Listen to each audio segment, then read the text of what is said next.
Hello everyone and welcome to my new video.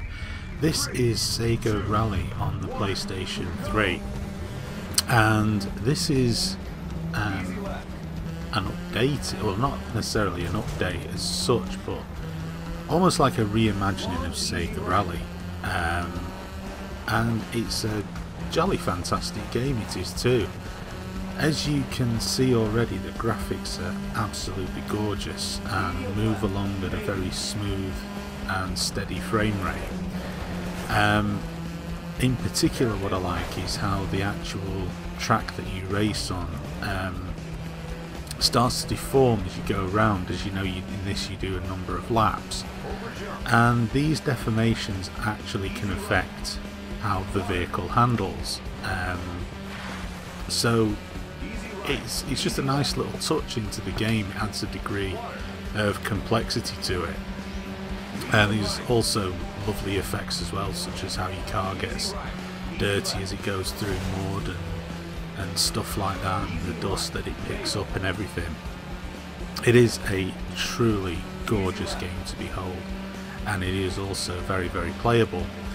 Now, this isn't to say that it doesn't have the traditional Sega humongous level of difficulty, and that's something that has been carried over from the Sega Rally series. This hasn't been dumbed down in any way, shape or form. It's very, very faithful to the source matter. Sega Rally, like the majority of Sega racing games, is exceptionally challenging, and almost to the point of it being brutal. Even on the easier difficulty settings, you almost have to perform almost perfect laps. There is a huge challenge there, and I kind of like that. It's nice to have a game that's challenging, that isn't when some games you set them on the easy difficulty settings and you just disappear off into the horizon, and there's no challenge there. And sort of when you go back and up the difficulty, say to normal, it then becomes impossible. With Sega Rally, it kind of is tough even on the easy difficulty settings, but it's not unfair. I mean, if you're bouncing off the walls like I am here, well then you're not going to win. I mean, the whole objective is to learn the courses and to get better at them and get faster at getting around them, and it will reward you. You will start to get up the field a lot more than you would do in a lot of games where you just stick it on easy and you can almost stop the car, have a cup of tea and a slice of cake, and then start up again and still win the race. That doesn't happen here. You do have to be on it. It's just that you sort of do remain competitive on the easier difficulty settings, even if you do completely rubbish like I am here. The other thing I really enjoy about the Sega Rally games is the variety in locations, and also the fact that they are more imaginative. It sounds like a strange thing to say, but rally games that are set in the sort of official rally world, like the WRC games, quite often the courses tend to be dull, and this is because they are restricted by the fact that they do try to make the courses as realistic as they are to real life, and sometimes that can lead to some pretty unimaginative tracks and unimaginative courses to race around. And there isn't really that problem with Sega Rally. They've got license to put things in that can be completely ridiculous, but still have a semblance of reality to them, if that makes any sense. It just allows the developers to come up with courses which look very, very pretty, and at the same time are also very, very interesting. They're not mired in having to be the official racetrack of the WRC. As you can see, there's also a variety of cars to race with. These range from the more modern day WRC cars to the classic ones here, like this Lancia. And again, the cars have different behavioural attributes to them, so it really does depend on your driving style as to which car you want to use. and you can unlock more cars and different paint jobs and stuff like that as you race through it. So there is an incentive to keep playing the game.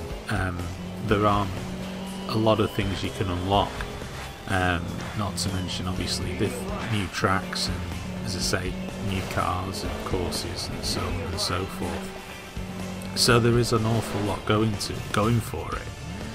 And as I say, I mean, you can see here's a good example of how, as you drive on the track, the sort of track deforms. It's kind of something that they took from the original MotorStorm game, but like I say, they've amped it up a bit in that it does affect the handling of the car. So as you're going along, you know, if you get stuck into the kind of gouged out bits of track caused by the other cars, it will actually affect how your car handles, and that is a really cool touch that often isn't included in rally games, and yet I actually think it's a very, very important aspect to it, because, you know, in real life it would, if a car's gouged out part of the track and you go over it, if your wheel sits in that particular bit of track that's been affected, it will alter the handling of your car. And, you know, not just from the mechanical point of view, but also from the aesthetic point of view, it looks exceptionally pretty too. And this is an example here of, as I say, of the sort of imaginative type of environment. You know, you've got the sort of the hot springs and the oil pipes and the snow and the ice and the slush and God knows what. And it just, again, looks absolutely fantastic. And, you know, the developers really do deserve an awful lot of credit. This isn't just some sort of cheap and nasty cash-in on the Sega Rally name. They really did go out there to take the game into the next generation, and I think they've done an absolutely fantastic job of it.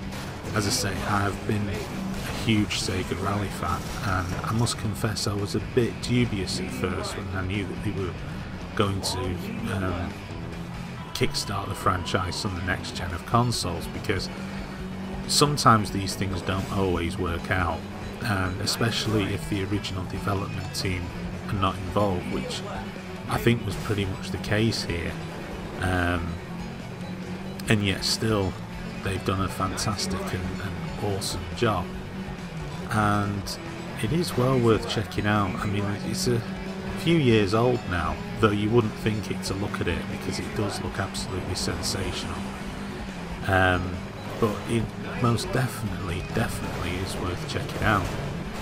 I've actually got Sega Rally 2 on the Dreamcast, and I'll be doing a video for that in the future, but I wanted to do this video first of all because I just think it's a fantastic game, and I think that if you do enjoy the Sega Rally series, then you can't really go wrong with getting this. As I say, I mean, you can see for yourself how gorgeous it looks. You know, you just have to ignore my crap playing on it. I have actually won races in this. It always seems to be the way that when I'm recording footage to put up on YouTube as part of a video, I actually end up playing like a complete idiot. I'm not doing a particularly great job of it, and always come across a bit crappy. I'm not doing too bad in this one. This is a bit more like it takes me a few goes to get back into the swing of things, and as you can see, I have managed to sneak into first place. I doubt that'll last very long though, knowing me. I'll probably make a silly mistake. But like I say, I mean, it just proof there is the fact that you can succeed at this. It is hard, but it is fair, and you just do need to master the courses. You need to be able to find ways round the courses that, you know, you're not getting slowed down. Like water, for example, will slow you down, and sometimes there's ways to get around it. There'll be a little bit of the track that's not affected by the water, and you'll be able to sneak around it, and that type of thing. So it saves you valuable seconds. Like there, you see I just went into the water, and you can see that the car in front is able to just pick up a few seconds, where there he went more into the deep water and I went into the more shallow bit and was able to sneak back past him. So like I say, it is about mastering the tracks, and that is the key to being successful at Sega Rally, is just getting the path of least resistance, which is exactly what Rally is like in real life, and how all good rally games should be. It's kind of interesting that as the Codemasters Rally franchise changed to Dirt and moved away from its more pure rally based heritage of the original Colin McRae games, there hasn't really been that many that stepped up. There's the WRC games, but they are the official games of the WRC and they don't tend to be too clever. But anyway, that's it. Thanks for watching.